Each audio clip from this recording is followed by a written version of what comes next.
സമസ്തക്കൊരു പത്രം വരിക എന്നത് സമസ്തയുടെ സംഘടനാ താല്പര്യത്തിന് ആവശ്യമാണ്. സമസ്തയുടെ സംഘടനാ താല്പര്യമാണ് ആ പത്രം കൊണ്ട് ഉദ്ദേശിക്കുന്നത്. അതേ സ്ഥാനത്ത് ആ പത്രം ഒരു പൊതു സ്വഭാവമുള്ള പത്രമാണ്, ഒരു സംഘടനാ പത്രമോ സമസ്ത പത്രമോ അല്ല. ആ നിലക്കാണ് ആ പത്രത്തെ കാണുന്നതും ആ നിലക്കേ അത് വരുള്ളൂ.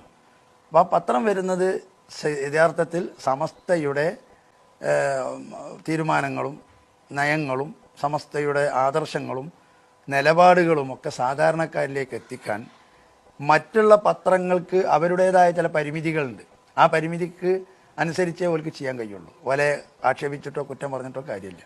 അപ്പോൾ സമസ്തക്കാണെങ്കിൽ അങ്ങനെ ഒരു പത്രം വന്നു കഴിഞ്ഞാൽ ആരെയും നോക്കാതെ സമസ്തയുടെ നിലപാട് വളരെ വ്യക്തമായി ജനങ്ങളെ അറിയിക്കാനും സമസ്തയുടെ തീരുമാനങ്ങൾ അവരിലേക്ക് എത്തിക്കാനും ഒക്കെ സൗകര്യം കിട്ടും.